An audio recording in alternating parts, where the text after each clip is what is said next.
जय बोलो देवादिदेव 1008 श्री भगवान महावीर स्वामी की, अहिंसा परमो धर्म की जय।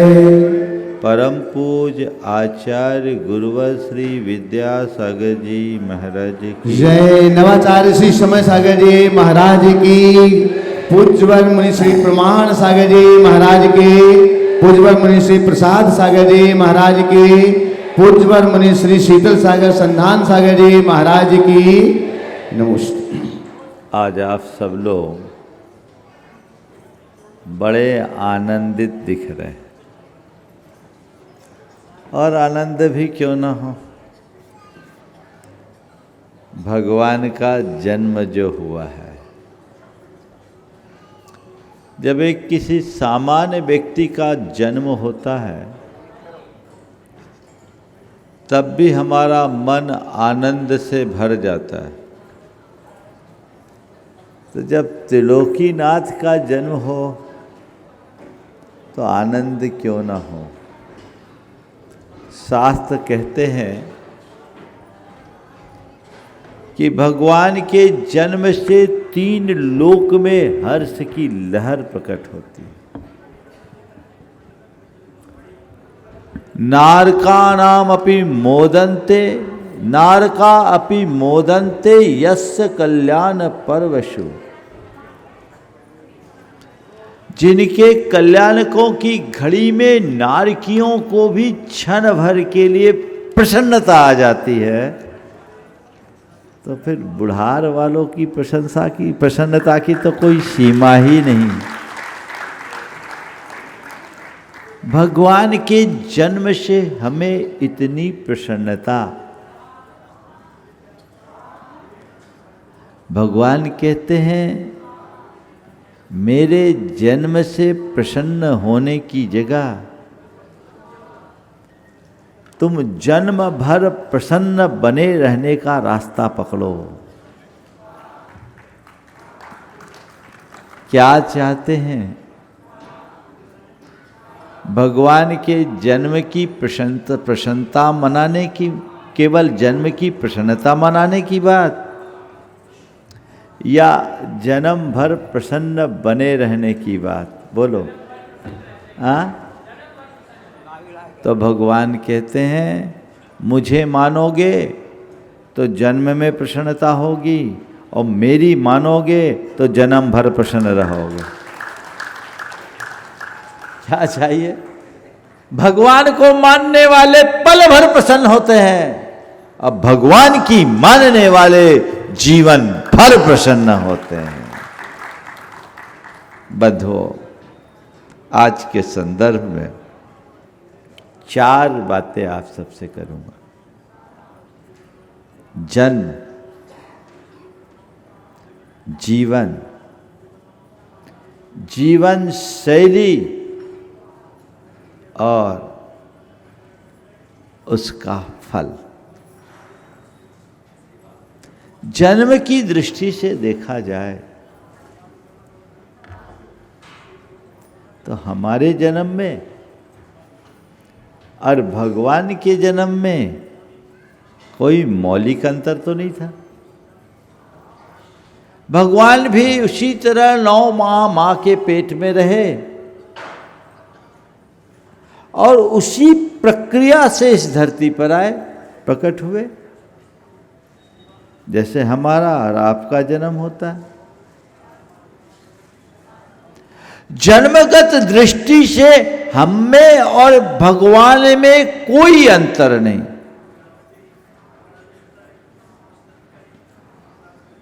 लेकिन फिर भी वो भगवान है तो लोग पूज्य हैं, हम सामान्य प्राणी हैं। ये अंतर जन्मगत नहीं है,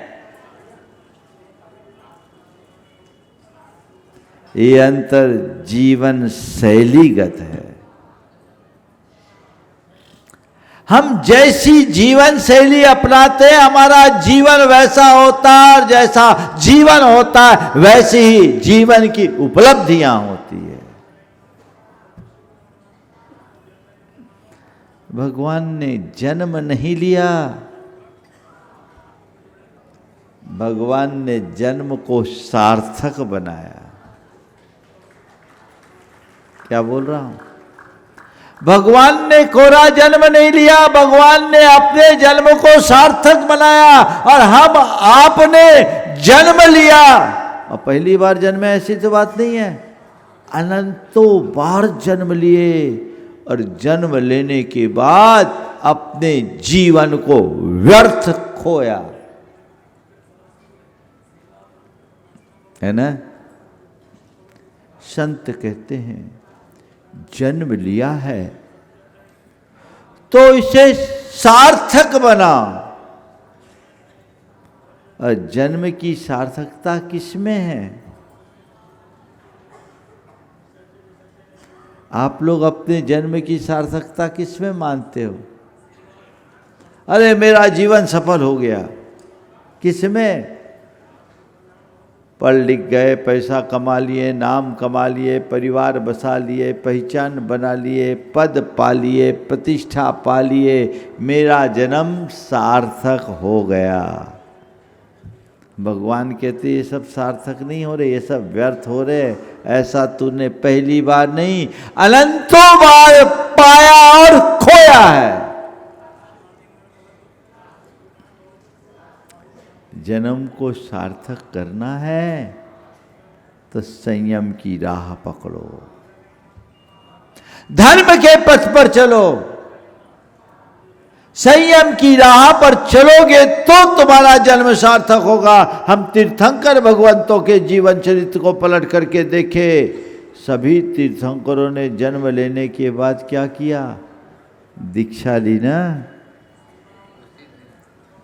और प्रायः सभी तीर्थंकरों का जिस दिन जन्म कल्याणक उसी दिन दीक्षा कल्याणक। लगभग एक आध कोई अपवाद हो सकते। जन्म के दिन ही दीक्षा। क्यों? ये किस बात का प्रमाण है? कि जन्म की सार्थकता दुनियादारी में उलझने में नहीं है, जन्म की सार्थकता संयम तप में धर्म के मार्ग में लगने में है। हम अपने जीवन को किस दिशा में आगे बढ़ा रहे हैं? शास्त्रकार कहते हैं भवस्य सारम किम किल व्रत धारणम च। व्रतों का अनुपालन ही हमारे भाव का सार है।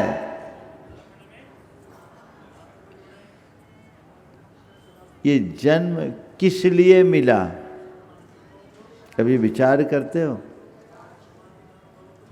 मनुष्य जन्म बहुत दुर्लभ जन्म है, जिसे हमने आपने सबने पाया है। लेकिन किस लिए? ये नरभाव क्यों पाया? कभी मन में ऐसा सवाल आता है? ऐसा कहा जाता है कि 4 गति 84 लाख योनि में मनुष्य पर्याय बहुत दुर्लभ है। अत्यंत दुर्लभता से नरभव पर्याय मिलती है, नरभव मिलता है। अपने मन से पूछो, कभी ऐसा लगा कि मैं बहुत दुर्लभ पर्याय का धनी हूं? तुम्हारे पास कोई दुर्लभ वस्तु होती है तो तुम्हें उसका हर्ष होता है कि नहीं होता है? कोई दुर्लभ चीज एकदम प्रीशियस, हर किसी को सुलभ नहीं, वो चीज मेरे पास है जो किसी के पास नहीं है, बहुत कठिनाई से मिलने वाली, हर्ष होता है। ये दुर्लभ जन्म और जीवन मिला है, इसका कभी हर्ष है? बोलो। महाराज उधर तो ध्यान ही नहीं जाता। आज तुम मनुष्य हो, कहीं तुम पशु होते, पक्षी होते, कीड़े होते, मकोड़े होते, पेड़ होते, पौधे होते तो क्या होता? हो भाग्यशाली कि नहीं? ये दुर्लभ मनुष्य जन्म हमें मिला। भगवान ने भी जन्म पाया, लेकिन उनने जन्म को सार्थक किया, संयम की राह पकड़ी और एक भाव में नहीं, उनके अतीत के 10 भावों में हमें यही बात दिखती है। हर जन्म में उनने धर्म धारण किया, हर जन्म में उनने संयम ग्रहण किया, क्योंकि मनुष्य जन्म इसके लिए ही है। किसी ने पूछा कि मनुष्य जन्म तुम्हें क्यों मिला? तो सामने वाले ने उत्तर दिया, धन पैसा कमाने के लिए। उत्तर दिया ये बेकार है। तो दूसरे ने कहा, रमणियों से रमने के लिए। भला ये उत्तर भी गलत है। फिर कहा, परिवार बसाने के लिए। तो कहा ये भी बेकार है। तो फिर किसी ने कहा, नाम यश प्रतिष्ठा पाने के लिए। तो कहा ये भी कोई काम का नहीं। तो किस लिए जन्म लिया? तो उत्तर दिया, संसार सागर से तरने के लिए। किसके लिए?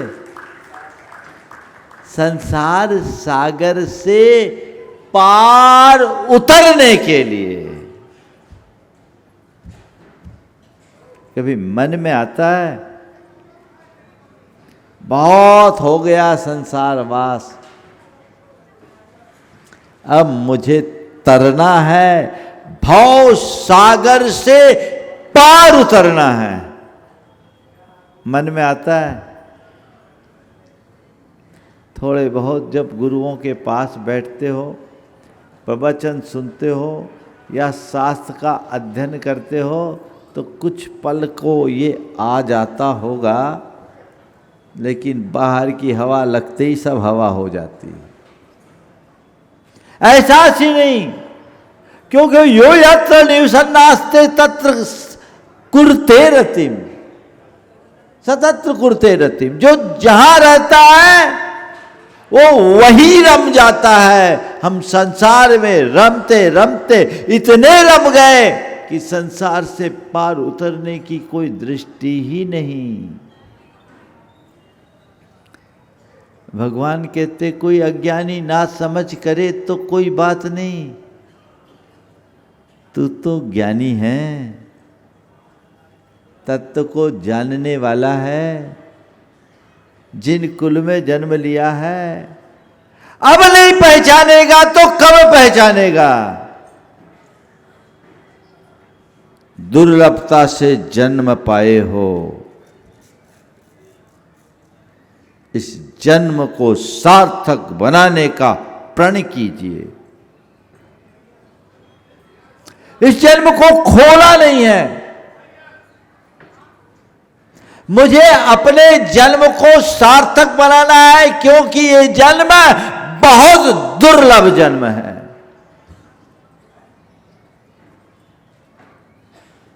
देखो कितना दुर्लभ, हम भाग्यशाली हैं कि मां के पेट से बाहर आए। कई तो पेट से ही पर लोग पहुंच जाते हैं या पहुंचा दिए जाते हैं। है जन्म। मनुष्य होने के बाद भी कई ऐसे अभागे मनुष्य हैं कि मां के पेट से ही परलोक पहुंच जाते हैं। सरखंडागा में आया है एक प्रकरण, सुनोगे तो रोंगटे खड़े होंगे। ऐसा वर्णन आता है कि देवों से आया हुआ कोई जीव मनुष्यों में जन्म लिया, भवनवासी व्यंतर और ज्योतिषकों से आया, माँ के पेट में आया और 7-8 अंतर मुहूर्त में वापस वहीं की आयु बांधकर वहीं चला गया।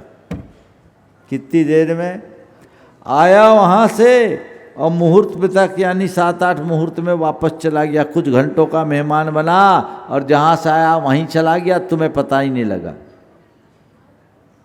सौधर में एहसान स्वर्ग तक का देव आया और 7-8 दिन में चला गया। उसके ऊपर के देव आए तो 7-8 पखवाड़े में चले गए। और 12वें स्वर्ग तक का देव आया 7-8 महीने में चला गया। और आप सुन करके आश्चर्य करोगे, ये तो पेट से ही परलोक चले गए। और कई ऐसे देव जो अनुदिश अनुत्तर विमानवासी देव, वे आए मनुष्य बने, जन्म ले लिया। पहले वाले तो जन्म नहीं लिए, जन्म लिया, 8 वर्ष में मुनि बन गए। और मुनि बनकर 8 वर्ष की अल्प आयु में ही मरकर वापस अनुदिश और अनुत्तर विमान में चले गए। इतना अल्प जीवन ये मनुष्य जीवन का है। धवला में सवाल उठाया कि सम्यक दृष्टि अल्पायु नहीं होता, ये 8 वर्ष की आयु कैसे? तो आचार्य वीरसेन भगवंत ने उत्तर दिया, जिस आयु में संयम ग्रहण किया जा सके वो आयु अल्प नहीं होती। तो हम कितने भाग्यशाली हैं कि पेट से बाहर निकलने का सौभाग्य पाए, हमें जन्म मिला है, दुर्लभ संयोग प्राप्त हुआ है, इसका एहसास कीजिए। और केवल जन्म नहीं मिला, जीवन भी मिला। जन्म लेते ही मर जाते तो क्या होता? बहुत से तो ऐसे ही हैं कि जन्म लेते हैं और मर जाते हैं। बहुत से ऐसे हैं जन्म लेते हैं लेकिन उनकी कोई सही परवरिश करने वाला नहीं रहता। बहुत से ऐसे होते हैं जो जन्म लेते, थोड़े दिन जीते और चले जाते हैं। इस अर्थ में कितने भाग्यशाली हैं कि हमने जीवन पाया है, और जीवन भी नहीं, सुदीर्घ जीवन पाया, लंबा जीवन पाया। इस सभा में कोई 60 बरस, कोई 70 बरस, कोई 80 बरस और कोई उससे ऊपर वाले भी होंगे। हैं कोई 80 से ऊपर वाले? एक आध देखो, वो माता हाथ उठा रही, 80 से ऊपर की है? वाह, लगती नहीं है, 83 है। बता, इतना लंबा जीवन पाया। डॉक्टर साहब 80 पार हो गए? वाह, 70 है, टचिंग है, ठीक है। तो इतना लंबा जीवन पाया, ये दुर्लभ है कि नहीं? बीच में ही कहानी खत्म हो जाए तो कोई भरोसा है? अगले पल का ठिकाना नहीं, कोई भरोसा नहीं है, ये विश्वास नहीं कि अगली सांस आए। जीवन दुर्लभ है कि नहीं? हमने इस दुर्लभता को भी पाया, जन्म और जन्म के साथ जीवन। तो ये हमें नहीं, सबको प्राप्त हुआ। जीवन केवल हमें नहीं, सबको प्राप्त हुआ। ये प्राप्त तो हो गया, पर अब कर क्या रहे हैं? जन्म पाया, जीवन पाया, किया क्या? जीवन ही नहीं पाया, जीवन साथी भी पाए। और अब तो और दुर्लभ, जीवन साथी पाए नहीं, जीवन साथी ने साथ निभाए, ये भी बड़ा दुर्लभ हो गया। अब तो जीवन साथी मिलना दुर्लभ तो है ही, जीवन साथी का जीवन भर साथ बनाए रखना भी बहुत दुर्लभ है। यहाँ तो जीवन साथी बनते और हटना शुरू हो जाता है, साथ टूटना शुरू हो जाता है। ये सब बातें दुर्लभ है। जन्म पाए, जीवन पाए, लेकिन मेरी जीवन शैली कैसी है? भगवान ने अपनी जीवन शैली हमें बताई। उन्होंने क्या किया? 10 भाव का रिकॉर्ड देखो। 10 भाव में भगवान ने क्या किया? जब तक वे गृहस्थ रहे, दान, पूजा, शील और उपवास रूप चतुर्विध श्रावक धर्म का दृढ़ता से पालन किया। अन्य अपने गृहस्थोचित कर्तव्यों को उन्होंने निभाया, घर परिवार चलाया, राजपाट संभाला, सारे दायित्व पूरे किए, लेकिन प्रमुखता किसको दी? धर्म को। जीवन में धर्म को प्रतिष्ठित किए बिना जीवन का उद्धार संभव ही नहीं है।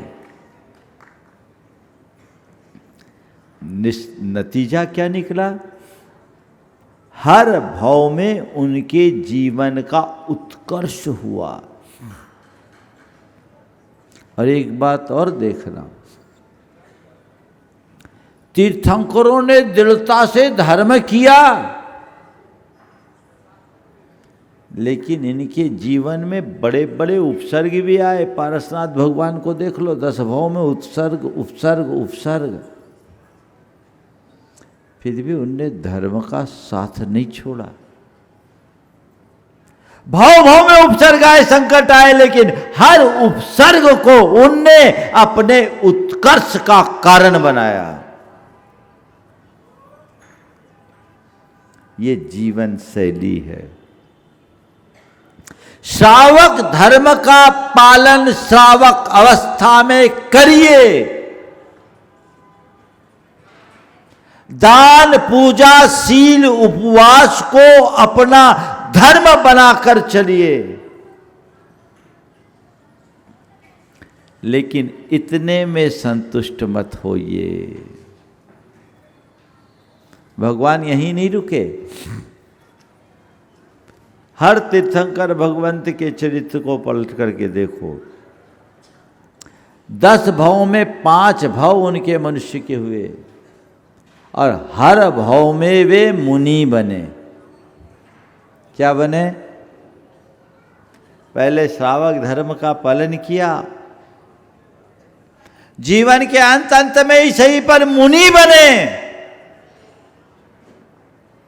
ऐसे उनने नहीं छोड़ा, क्योंकि संयम ग्रहण किए बिना जीवन की सार्थकता नहीं है, यह उनका दृढ़ विश्वास था। हर भाव में मुनि बने, और मुनि बनकर उनने कठोर से कठोरतम साधना की, उग्र तपस्या की। उनका उत्कर्ष हुआ। 9वें भाव में उन्होंने 8वें भाव में ऐसी उग्र तपस्या की कि 16 कारण भावनाएं भाई। उन्हें द्वादशांग का ज्ञान भी हो गया, गुरु चरणों में अपना समर्पण किया, तीर्थंकर प्रकृति का बंध किया, स्वर्ग में देव हुए, वहाँ से च्युत होकर के मनुष्य बने और साक्षात तीर्थंकर के रूप में जन्म लिए। आदिनाथ भगवान कहाँ से आए थे? सर्वार्थ सिद्धि से। और सर्वार्थ सिद्धि कैसे गए थे? मुनि बनकर गए थे। कठोर तपस्या, वज्रनाभि चक्रवर्ती हुए थे ना। हाँ, क्या बने थे? पूर्व में क्या थे? हाँ, 8वें भाव में क्या थे आदिनाथ भगवान? मुनि बने, तीर्थंकर प्रकृति का बंध किया, कठोर तपस्या की, तब जाकर वे तीर्थंकर बन पाए। हाँ, वज्रनाभि ना, हाँ, वज्रनाभि चक्रवर्ती। पर चक्रवर्ती पर्याय में तो कोई कमी नहीं थी उनके पास। इतना दुर्लभ साम्राज्य पाया, काहे को बने मुनि? सब कुछ क्यों छोड़े?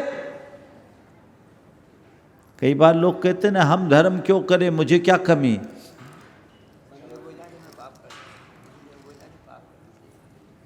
महाराज कह रहे हैं, लोग बोलते हैं मंदिर वो जाए जो पाप करे, या मंदिर वो जाए जिनके पास कमी है। ये धारणा ही भ्रांत है। धर्म वो नहीं करता जिसके पास अभाव है, धर्म वह करता है जिसके मन में अपने कल्याण का भाव है। चक्रवर्ती होने के बाद भी उनने सर्वस्व त्यागा, क्योंकि उन्हें पता थी ये मेरा अंतिम साध्य नहीं है, ये बीच का पड़ाव है, मुझे इससे बाहर होना है। और फिर तीर्थंकर के रूप में भी आ गए। कितना बड़ा जीवन, कितना महान जीवन। गर्भ में आने के 6 महीने पहले से ही जिनकी सेवा होने लगी, स्वर्ग का वैभव जिनके चरणों में न्योछावर होने लगा, 3 लोक के इंद्र जिनके सामने किंकर की तरह आचरण करते हैं, सोचते बढ़िया फैसिलिटी, ऐसे ही बने रहो, काय छोड़ो। कल आप लोग देखेंगे भगवान दीक्षा लेंगे, क्या जरूरत? बोलो, सब कुछ होने के बाद सब कुछ त्यागना, यही धर्म का सच्चा आदर्श है। क्योंकि अज्ञानी की दृष्टि में वो सब कुछ है, भगवान की दृष्टि में वो सब तुच्छ है, कुछ नहीं है। क्योंकि ये तो हमने जन्म जन्मांतरों में अनंतों बार धारण किया है और छोड़ा है, इनमें समाधान नहीं। ये तृष्णा को बढ़ाने वाले। समुद्रांत पृथ्वी तो उन्हें त्यागा, विहाय सागरवारी वाससम, क्या है? बधूम वेवाम वसुधाम बधुम सतीम मुमुक्ष इक्ष्वाकुकुलादिरात्मवान बब्राज सहिष्णु रच्युत। सब छोड़ दिया, मुख मोड़ दिया, क्योंकि निज से नाता जोड़ दिया। जिसके केंद्र में आत्मा हो उसके लिए सब व्यर्थ है, और जो अपनी आत्म तत्व से अनभिज्ञ है उसके लिए इसका कोई अर्थ नहीं है। भगवान की जीवन शैली से प्रेरणा लीजिए। भगवान ने हमें कितना उत्कृष्ट आदर्श दिया, और आप भगवान के अनुयायी होकर के भी उल्टी चर्या अपनाओगे तो नतीजा क्या होगा? सीधे रास्ते पर चलने वाले मंजिल तक पहुंचते हैं, उल्टे रास्ते में चलने वाले केवल भटकते हैं। हम आपका अनादिकालीन इतिहास यही रहा है अतीत का। हमने गलत रास्ता अपनाया, संसार में भटके। सदगुरु की कृपा से मुझे दिशा मिली, दृष्टि मिली है, अब राह नहीं छोड़नी, अब सही राह पकड़नी है। हम भगवान की शरण में आए हैं तो केवल भगवान की राह पर चलेंगे। जीवन शैली में बदलाव लाइए, कल्याण केवल तभी और तभी हो सकेगा। भगवान की तरह उत्कृष्ट संयम के मार्ग पर नहीं चल सको कोई बात नहीं, भगवान की तरह तुम दीक्षा नहीं ले सको तो कोई बात नहीं, भगवान की तरह तुम भगवान ने जैसा बताया वैसा श्रावक ना बन सको तो भी कोई बात नहीं। मैं बहुत नीचे आ रहा हूं। भगवान ने जो तुम्हें कहा वो तुम करो, ना करो कोई बात नहीं, क्षम्य। भगवान ने जो कहा कदाचित न कर पाओ तो भी चलेगा, पर भगवान ने जिसका मना किया वो करो तो कभी नहीं चलेगा। बोलो, भगवान ने जिन बातों का निषेध किया वो तो तुम्हारे जीवन में नहीं है। यदि है तो आज ही दिशा बदल लेना। भगवान ने जिनका निषेध किया वो काम मुझे अपने जीवन में कतई नहीं करना। देखो, आप लोग गाड़ी चलाते हो, ग्रीन सिग्नल हो, गाड़ी ना बढ़ाओ, कोई चालान कटता है क्या? कोई खतरा होता है क्या? तुम्हारी मर्जी, गाड़ी बढ़ाना है बढ़ाओ, नहीं बढ़ाना है नहीं बढ़ाओ। लेकिन रेड सिग्नल में गाड़ी बढ़ाओगे तो चालान भी कटेगा और खतरा भी होगा। तो भगवान ने जो उपदेश दिया वो सब ग्रीन सिग्नल, और भगवान ने जिसका निषेध किया वो सब रेड सिग्नल। तुम लोग कर क्या रहे हो? रेड सिग्नल में अपनी गाड़ी डौला रहे हो। आज नहीं कल गर्त में गिरना ही पड़ेगा, तुम्हारा अधः पतन होगा ही होगा। व्यसन बुराइयों से अपने आप को मुक्त कीजिए, असंयम से बचिए, सदाचार अपना पाओ तो कोई बात नहीं, अपनाओ ना अपनाओ, लेकिन कदाचार से बचो। कुलाचार का पालन कर सको न कर सको चलेगा, पर दुराचार से बचो। आज के दौर में लोगों की सोच और जीवन शैली घोर विकृत हो चुकी है। धर्म की बातें जरूर करते हैं पर अधर्म का काम करते हैं। मैं आपसे कहता हूं, धर्म करो न करो चलेगा, अधर्म से बचो, यही सबसे बड़ा धर्म है। अधर्म से बचो, यही सबसे बड़ा धर्म है। अपने आप को बचाइए, अपनी जीवन शैली में बदलाव लाइए। आज की जो जीवन शैली है बड़ी विकृत हो गई, खासकर युवा वर्ग की। अब तो नाइट लाइफ सबकी बड़ी अंधेरे वाली हो गई, लोग अंधेरे में ही जीते हैं। युवक युवतियों के जीवन में उतर करके देखो, कहाँ है वो, कितना भटकाव है। जिस यौवन अवस्था में व्यक्ति के हृदय में आत्म तेज प्रकट होना चाहिए, वे व्यसन और बुराई की कालिख पोत रहे हैं। कहाँ जा रहे हैं? ये बहुत बुरा भटकाव है। इस भटकाव पर नियंत्रण होना चाहिए। हम पंच कल्याणक के प्रति बहुत उत्साहित होकर के आए। हर वर्ग के लोग हैं, लेकिन अपनी छाती पे हाथ रख करके देखो कि मैं भगवान का कितना अनुरागी हूं। विचार करो। मैं आप सबसे एक सवाल करता हूं, आप सबको भगवान से प्रेम है कि नहीं? बोलो, थोड़ा दम से तो बोलो। है ना? महाराज इतना भी नहीं जानते, भगवान से प्रेम नहीं होता तो यहाँ आते क्या? क्यों प्रमोद भाई? हाँ, भगवान से प्रेम है तभी तो आए।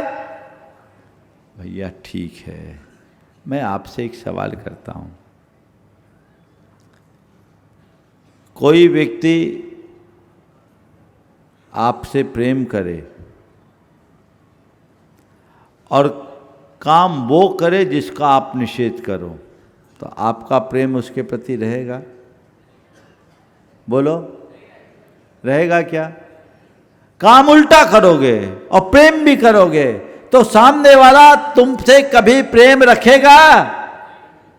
तो तुम भगवान से कितना ही प्रेम करो, काम उल्टा करोगे तो भगवान का प्रेम तुम पर नहीं बरसेगा। और जब तक भगवान का प्रेम नहीं बरसेगा, भगवान की कृपा से तुम वंचित ही रहोगे। भगवान कहेंगे तुम्हारा प्रेम नहीं, ये सब ढोंग है, रखो अपना ढोंग अपने पास। मैं ढोंगियों को पसंद नहीं करता, ढंग से आओ तो स्वीकार है। अपना ढंग बदलो, रंग बदलो, अंतरंग बदलो। इस पंच कल्याणक में हृदय में एक नई तरंग प्रकट करो।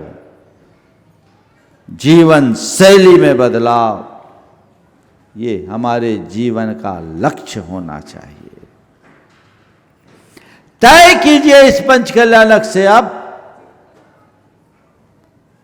मैं देर रात जागता हूं और सुबह देर से उठता हूं, नहीं, अब पंच कल्याणक के बाद मैं अपने दिन की शुरुआत सूर्योदय से करूंगा।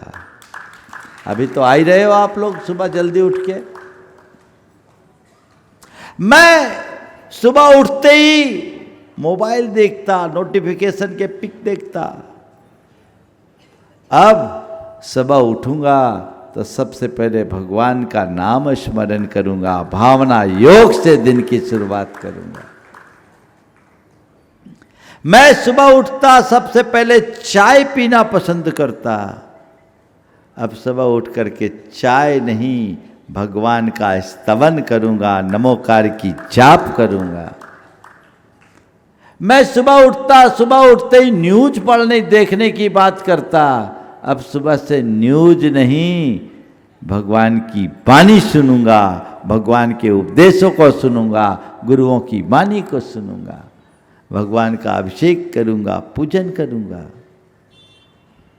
अभी तक मैं अपने जीवन में कोई व्यसन और बुराई जोड़ा था, आज से उस व्यसन बुराई को दूर करूंगा।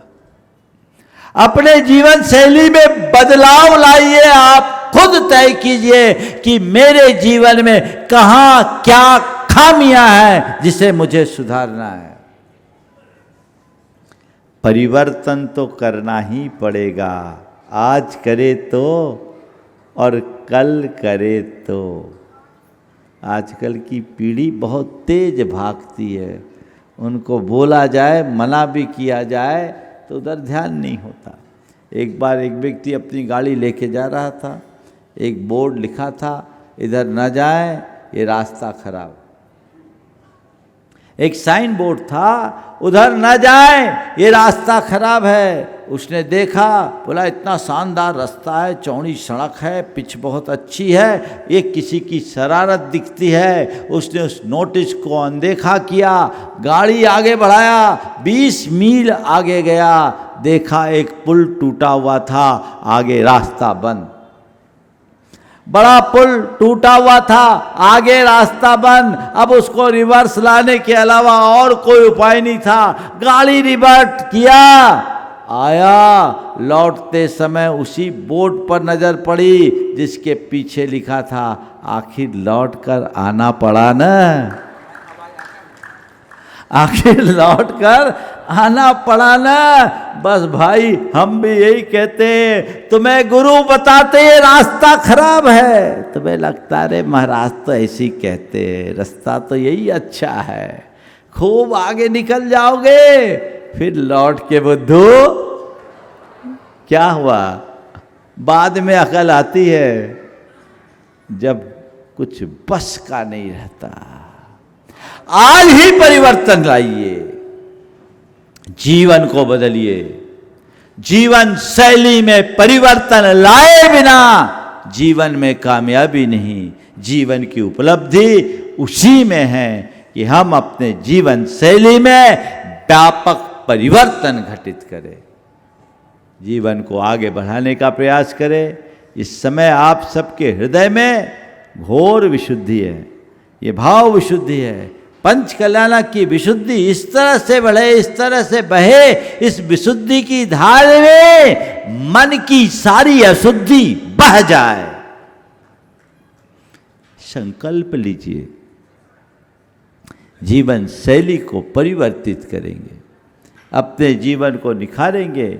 जब तक मैं श्रावक अवस्था में हूं, श्रावक उचित कर्तव्यों का दृढ़ता से पालन करेंगे और अंतिम लक्ष्य निर्गंत अवस्था को प्राप्त कर समाधि से इस शरीर का विसर्जन करेंगे। तब मनुष्य भाव सार्थक होगा,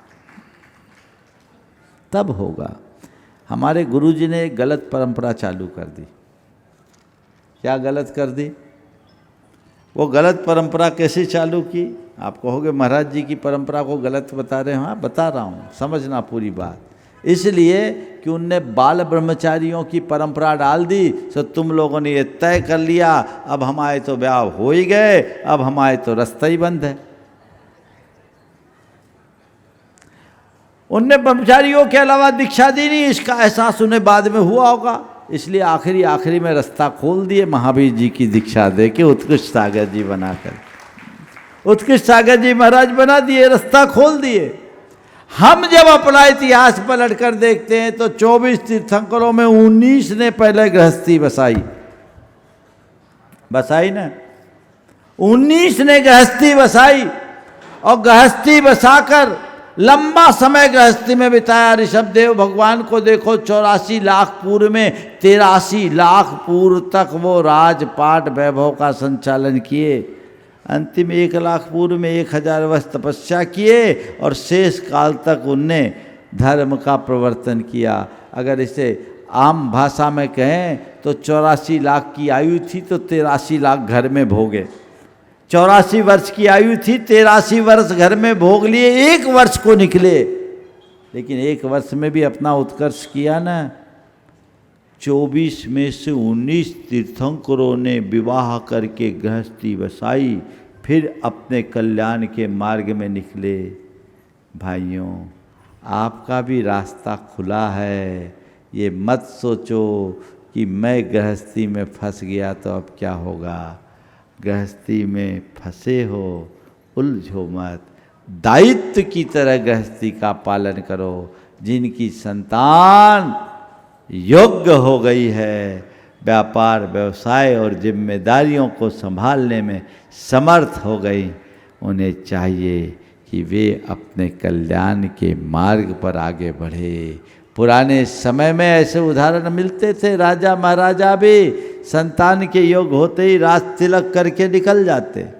सुकोसल महाराज के लिए तो ये हुआ कि उनके पिता कीर्तिधर जी ने गर्भ में राज तिलक करके दीक्षा ले ली। ये इतिहास है। अब हमारी तो बस की नहीं। क्यों बस की नहीं? मुनि बनो, अति उत्तम बात है। मुनि न बन पाओ तो कम से कम व्रती तो बनो। उद्धार कैसे होगा? अब क्या बोलूं, 80 पार करने के बाद रात की ब्यारी नहीं छूटती, व्रती क्या बनेंगे? कहाँ हैं हम? अपनी लालसा को नियंत्रित नहीं करेंगे तो जीवन में परिवर्तन नहीं आएगा। इस जीवन की सार्थकता, जीवन को सफल बनाना चाहते हैं, जीवन शैली में परिवर्तन अत्यंत आवश्यक है। परिवर्तन लाइए। हमारे यहाँ जो ब्रह्मचर्य आश्रम, गृहस्थ आश्रम, वानप्रस्थ आश्रम और संन्यास आश्रम की व्यवस्था है, वो इसी अर्थ में है। गृहस्थोचित कर्तव्यों का पालन करने के उपरांत वानप्रस्थ और संन्यास आश्रम आपके लिए है। आप लोग बोलते हैं अंते समाधि मरणम चौगई दुखम निवारे। इस बात को अपने अंतस्तल में स्थापित करने का प्रयत्न करें। ये जन्म कल्याणक बनाना तभी सार्थक होगा केवल उत्सव मनाने से काम नहीं बनेगा। जीवन को कल्याण के लिए उत्साहित करना ही हमारा ध्येय बनना चाहिए। ऐसा ध्येय बने। अभी भगवान के जन्म कल्याणक महोत्सव की बहुत सारी क्रियाएं बाकी है। अभी आप जन्माभिषेक का पांडुक शिला तैयार होगी, पांडुक शिला ले जाकर भगवान का जन्माभिषेक भी संपन्न करेंगे। इन सब का लाभ आप सबको लेना है। मैं देख रहा हूँ आज प्रमोद भाई भी अच्छे मौके पर उपस्थित हुए हैं। आज जन्म कल्याणक का शुभ अवसर है। ये परिवार बहुत अच्छे से जुड़ा हुआ परिवार, और ध्वजारोहण भी इसी परिवार से हुआ। और ये लोग कहते हैं बुढ़ार से तो हमारी शुरुआत है, और ये लोग यहाँ उपस्थित हुए हैं। ये इस बात का प्रमाण है कि अभी भी जड़ से जुड़े हुए हैं। बस ऐसे ही जुड़े रहे, आगे बढ़ते रहे और अपने जीवन को कृतार्थ करने का लक्ष्य रखें। श्रावक कोचित कर्तव्यों का पालन करते हुए श्रावक धर्म का पालन करें और अपने जीवन को आगे बढ़ाएं। हमारे यहाँ एक बहुत बड़ा आदर्श छोड़ के गए सर सेठ हुकुमचंद जी जैन कासलीवाल। सर सेठ हुकुमचंद कासलीवाल जिनने दान धर्म का उत्कृष्ट प्रतिमान प्रस्तुत किया, और अंत में उनने क्या किया? सब कुछ छोड़कर केवल धोती दुपट्टा में रहे अपने चैत्यालय में, और विद्वानों का सानिध्य पाया। मुनियों का लाभ तो उन्हें नहीं मिल पाया, लेकिन विद्वानों के सानिध्य में उनने उत्तम समाधि धारण करके अपने निर्भव को सार्थक किया। एक सम्यक दृष्टि धर्मात्मा की यही विशेषता होती है। वो इन उपलब्धियों को एक संयोग के रूप में गिनता है। मेरे पास है, मेरे नहीं है, इनका सदव्यय कर लूं, यही इसमें मेरी सार्थकता है। पर मेरी वास्तविक सार्थकता तो व्रत संयम अंगीकार करके अपने जीवन के उद्धार में है। वो उसके लिए हमेशा तत्पर रहे। हम ऐसी ही तत्परता बनाए रखें और जीवन का पथ प्रशस्त करते रहे। आप लोगों का उत्साह, उल्लास, उमंग उत्तरोत्तर बढ़े और मोक्ष मार्ग को प्रशस्त कर सके। इसी भाव के साथ मैं यहीं पर विराम ले रहा हूँ। बोलो अहिंसा परमो धर्म।